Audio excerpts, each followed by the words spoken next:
Et nous passons au prix de la formation pour les infirmières. Un papier de Franck Évrard sur les enfants du voyage et les problèmes que cela pose bien évidemment dans la prise en charge des soins et de la santé. Le management intergénérationnel, qui est un dossier dans Soins Cadres coordonné par Anne-Marie Lagadec et Patrick Javel, qui là en fait prend en compte les différents problèmes en effet entre les générations et ce que ça pose comme problème pour la santé en particulier. Et le dossier qui a été couronné est un dossier qui concerne réanimation et personnes âgées. Et donc j'appelle Tristan Kudenek.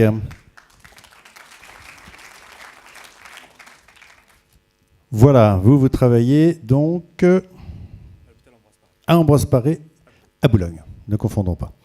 Alors c'est un vrai sujet d'actualité, bien sûr du côté infirmier, et je dirais même surtout du côté infirmier, puisqu'en fin de compte, les médecins qui prennent en charge, malheureusement la situation n'évolue pas forcément de façon très rapide, que les réanimations sont souvent lourdes, et que donc se posent les questions habituellement de jusqu'où il faut aller. Et donc là, vous avez un certain nombre d'éléments de prise en charge qui sont signalés. Et surtout, vous dites d'emblée, la réanimation et des patients âgés, ce n'est pas du tout incompatible. Il faut quand même se battre. Oui, la réanimation, les patients âgés, c'est de moins en moins incompatible.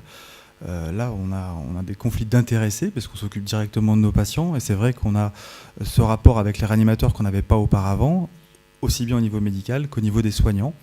Et pour preuve, on a fait dans ce dossier un article assez intéressant, je trouve, sur un entretien semi-dirigé avec un réanimateur et moi-même, où on a interviewé les soignants du service de réanimation de notre structure. Il y avait des infirmières, des aides-soignants et une cadre.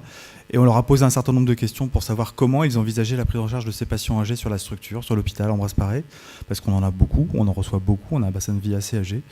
Et véritablement, ce n'est pas l'âge du tout qui sort comme problématique, c'est plutôt la pathologie du patient.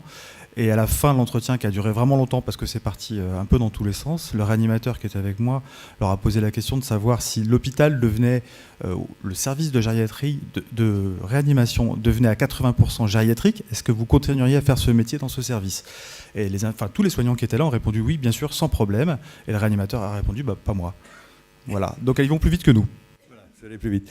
Et en fait, alors pourquoi est-ce qu'il y a encore toujours un petit peu cette image, peut-être un peu moins maintenant, où c'est vrai que faire admettre une personne âgée à l'hôpital et en réanimation, et même en réanimation cardiaque, pose parfois un peu problème. Est-ce que cette chose-là est en train de changer? Est-ce qu'en fin de compte, aujourd'hui, les critères de sélection à l'entrée sont bien assouplis et qu'une personne âgée ou une personne plus jeune, ce qui prime en effet, c'est la pathologie et l'état de détresse? Tout à fait. Ça pose plusieurs problématiques, ce que vous venez de dire là. Clairement, la moitié des patients qui sont admis dans les services de réanimation ont plus de 65 ans. Clairement, la plus grande population des patients qui arrivent à l'hôpital sont des patients âgés. Donc il faut qu'on évolue nos pratiques, qu'on évolue nos modalités de prise en charge. Et ces services-là sont à même à pouvoir recevoir ces patients. Bien entendu, il faut un certain nombre de critères qui permettent d'être le meilleur pour ces patients-là et de savoir qui on va sélectionner pour être pris dans ces services de réanimation. Il y a un travail qui a été publié là-dessus d'ailleurs, sur les critères d'admission. Et là encore, c'est les comorbidités qui ressortent, mais une autre problématique quand même, c'est-à-dire qu'on montre bien en évidence que les différents réanimateurs en France, en fonction de leur façon de faire, ne vont pas forcément accueillir les mêmes patients dans leur service. Donc là, il y a quand même un problématique assez important qu'on n'a pas encore résolu, mais en revanche, sur les modalités de prise en charge, oui, ça évolue dans le bon sens. Vous êtes dans une réanimation polyvalente, donc vous avez tout type de patients, on est bien d'accord. Et dernière question, bien évidemment, c'est est-ce qu'il y a des formations particulières inhérentes au service pour justement les personnes âgées, où la prise en charge n'est pas forcément la même, bien évidemment. Et en particulier, on y pense bien évidemment à la non-acharnement thérapeutique.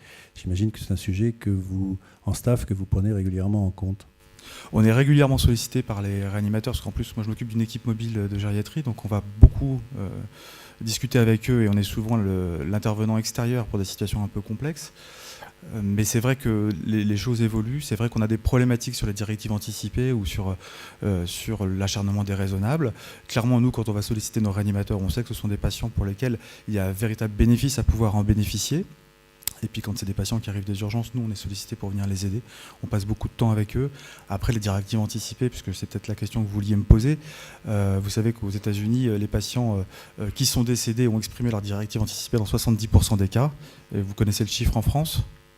2,5%. Donc il y a encore un petit peu de travail. Mais on ne connaît pas bien la loi, clairement.